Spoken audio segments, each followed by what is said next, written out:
If a dog fight broke out, these owners would have no chance of stopping any damage being done.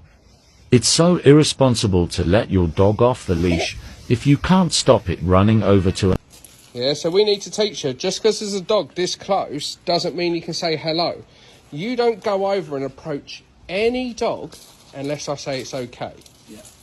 We understand to not let our children run over to a dog, and if our child was to start going over to a dog, and it's going over like that, you would instantly stop them, because you don't know how it's going to play out. But with dogs, we assume it's always going to play out hunky-dory, and what happens is it doesn't. And your dog gets into a fight like it has, and then it scares the shit out of you, and you don't know what to do going forward. Because again, Bentley's the exact opposite to your dog. Bentley's a very friendly dog. But Bentley, given half the chance, would love to come over to your dog that's clearly saying, I'm not interested. Yeah. And then Bentley would get his face bit when he gets there. Yeah. So then Bentley has a bad experience. Bentley then learns that Ant can't keep him safe. So Bentley stops trusting Ant. And Bentley can become reactive towards other dogs. All because of that one experience. Yeah. Said, Ant wouldn't let his child run straight over to your dog because you're not sure what's going to happen. So we don't let our dog run straight over to another dog. If I do this, I stop. Now I have options. I can call the dog to me using the lead, or I can just simply stop.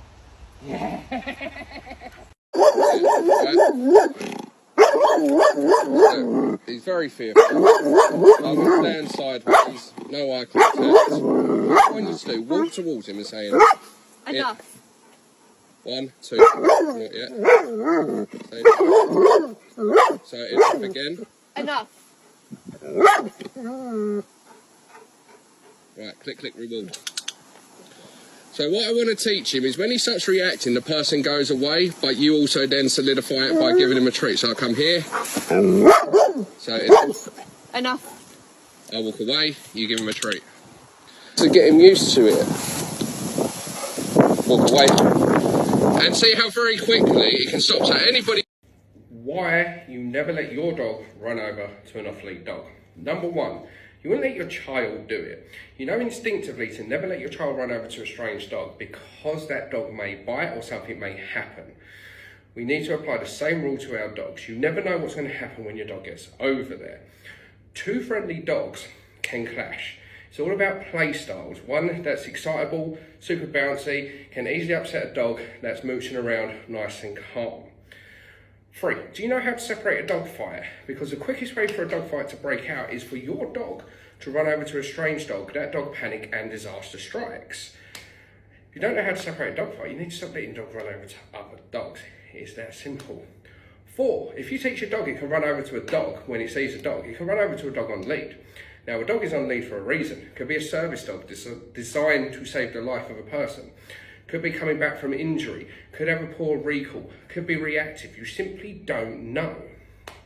What you want to do is keep your dog on a lead, on a long line, and when there's a dog, you want to block the attempts of it running over. This is going to give you time to ask permission from that person, is it okay if my dog approaches? Then you can give your dog a release command if they say yes to go over there. But if they say no, you respect that. So many incidents occur when you let an off-lead dog run over to other dogs. Of just flicking up with your wrist to get him to stop. Right there, stop. And see how he sits down. That's perfect. That's what we're looking for. Why you should get a greyhound. Greyhounds are lazy. Greyhounds are sensitive. Greyhounds are great with people. Greyhounds, despite being the fastest dog on the planet, actually need very little exercise. Nicknamed the world's fastest couch potato for a reason. Greyhounds are great for the elderly because it gets them out into the fresh air and they don't need a lot. Greyhounds are generally very, very sociable. Greyhounds generally have very few health issues. Greyhounds live for quite a long time. Greyhounds are just fantastic. Really good entry-level dogs. Now, if you do have a greyhound, they do have quite a strong prey drive, so muzzling them around small animals isn't the end of the world. There's also a shit ton of greyhounds in rescue. So many greyhounds need a home. Now, most of them are in there simply because they're no good to humans anymore. They're not fast enough, or they're retired. Most of the greyhounds in rescue aren't in there because of behavioural problems. They're in there because humans have no need for them anymore because they're selfish and they're arseholes. Thinking of a dog? Think about a greyhound. Would have. But look, stop there. You see how you're holding that lead? How you're holding that lead back? Yeah. Yeah. So that lead instantly, go and put him away. Ev, it's fine. I've seen all I need to see. right? So instantly, as soon as you see a dog, you start pulling back on that lead, yeah? And that makes him... And what that does is it basically says, on guard, let's go. If you've seen German Shepherds used by the police, yeah, or any sort of bite work, they're always pulling the dog back before they let it go. That pulling back creates that frustration. And lo and behold, as soon as you pull back, he starts to react. Get him out again. Yeah, so look, right now, relax lead, yeah? But look. See your hand, without knowing, you're starting to pull back up there. Yeah, look, and second, did you see that? The second you pull back, he went forward. So if I do that, see how he turns his head away? You'll just jump up like that. Yeah. Other times. But look, I've got no control of this. No, that's my problem. Right. Yeah. Keep coming, it's fine. Safe right there, looking. Safe right there.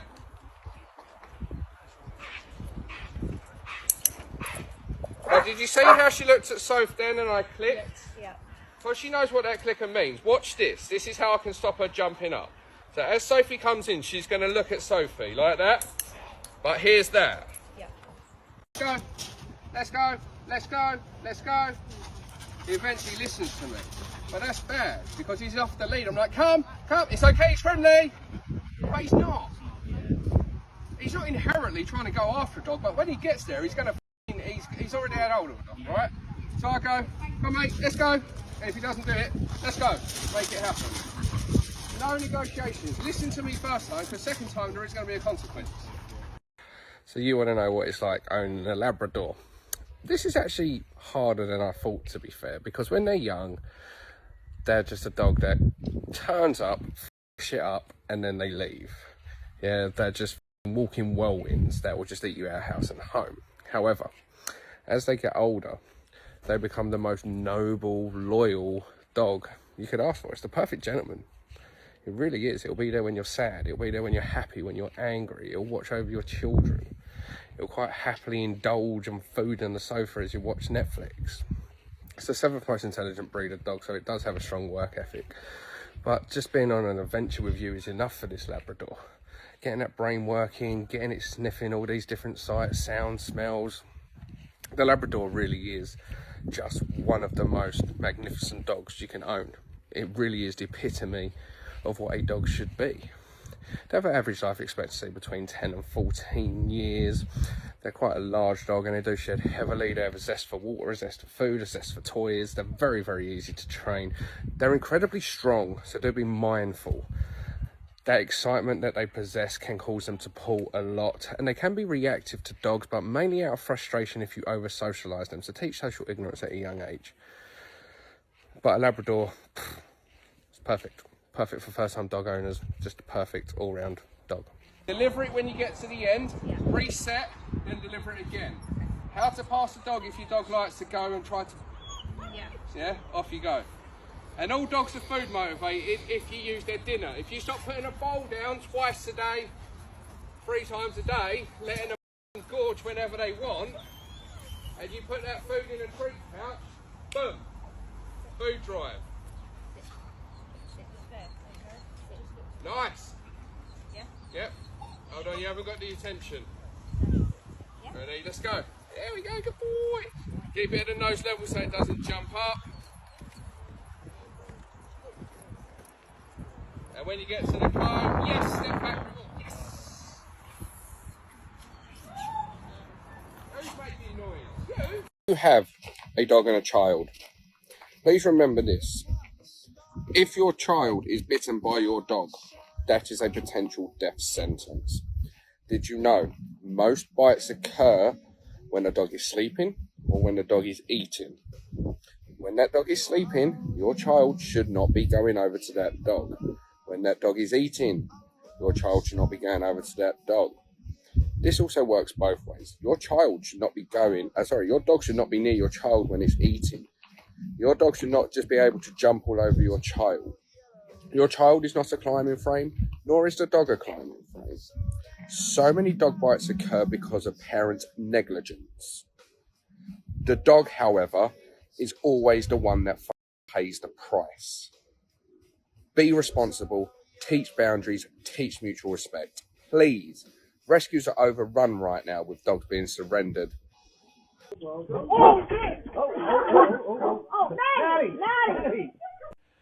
If a dog charges at you, stand your ground. The second this person ran away, it triggered the dog's prey drive. It's only prey animals that run away.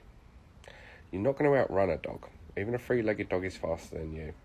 You've got much better chance of avoiding getting bit if you just stand your ground. Locked off. That way I've got a good grip on it.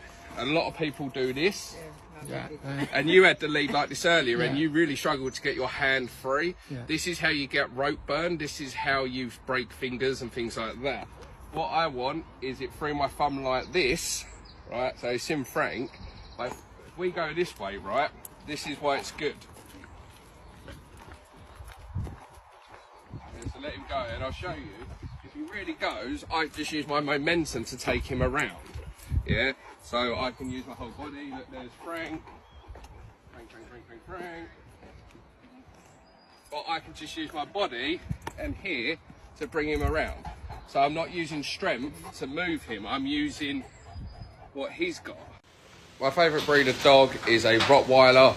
They're big enough you can have a rough and tumble with, gentle enough to be around the children, imposing enough that people are going to think twice before messing with your missus. I'm quite comfortable being able to go out, leave my wife and kids at home knowing they're safe. They don't have so much energy that they're overbearing, and they're loyal to a T. Second favourite would be the Staffordshire Bull Terrier. It's just the ultimate dog. Great with children, great with people, and really healthy dog, hardy dog. Least favourite dogs are anything with a flat face, because it doesn't matter how well bred they are, they're simply never going to be as healthy as a dog with a long snout. All I do is I flick up with my wrist, which pulls the lead up like this. Yeah? Oh, yeah! Look, I've got some attention from you, bud. Hello! Yeah! That's what we want. Every time he goes in front, just flicking up without wrist. Flicking up, flicking up, flicking up. Yeah! Simplest things in the world is a lead. So we understand that when we go outside, if my dog's got behavioural issues of any sort, we use a lead. Yeah. But when we get to our front door, what happens is we just open the door, come in, everything off you go. Yeah. So again, she knows what to do at dinner time, because you asked her to sit, wait, gets the bowl. But when someone comes in the home, because she's the first one at the door, people's natural response is to go, hello baby! Yeah. And then she's already excited, so she either pees herself or jumps up. Yeah. Yeah. Whereas if, for instance, Kim's just turned up, right? So I'm going to go, she's at the door. Come here, darling. Good. Yeah, I can let Kim in. Please ignore the dog because it's going to jump on you. I'm trying to get it out of jumping up. Okay. Fast forward a few minutes. Right, now you can say hello to my dog, but can you do it calmly? And if she jumps up, can you stop saying hello to her? Just remove all attention. So come over, say hello to my dog. There we go. Silently. Sit, does it first time, gets a reward. If he listens first time, he always gets a reward. If I have to repeat myself, he does not get a reward. If he breaks position and I have to put him back, he does not get a reward. But say he broke position now, I put him back, yeah? Give it 3 to 5 seconds so he knows he's in this position, then I can reward, so there's no confusion. Yeah. But this is a mistake people make. Reward him straight away. Yeah, they'll either go sit and he won't do it, so you get a treat out to make him do it. Bribery. Yeah. So now he'll ignore you until your hand goes into the treat pouch. Yeah. Or the dog will break position, so you get a treat out to put him back. But then they wonder why the dog keeps breaking position. Yeah. So I reward him first time of him listening. Yeah. If I repeat myself, no reward. If you break position, no reward. But if you sit there, after I put you back in position like this, good, reward. If you want to stop puppy biting, you have to become boring. Stop moving your hand away or making high-pitched squeals. Keep it there so the pup learns no good comes from biting your hand. No bite equals affection. No. So I move backwards. Dog's a little bit all over the place. Right there. Backwards. Right there.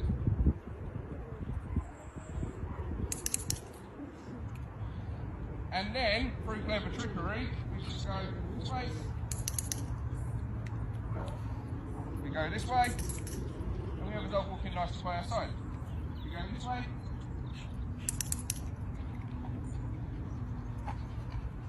Maybe go this way a bit. Dog goes in front. I'm just going to move backwards like so. And re-walk where I want the dog. Staying there is a good position to be in.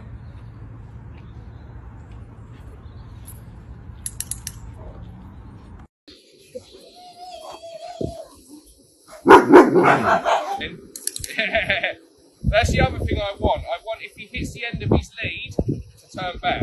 Yeah? So if I go this way,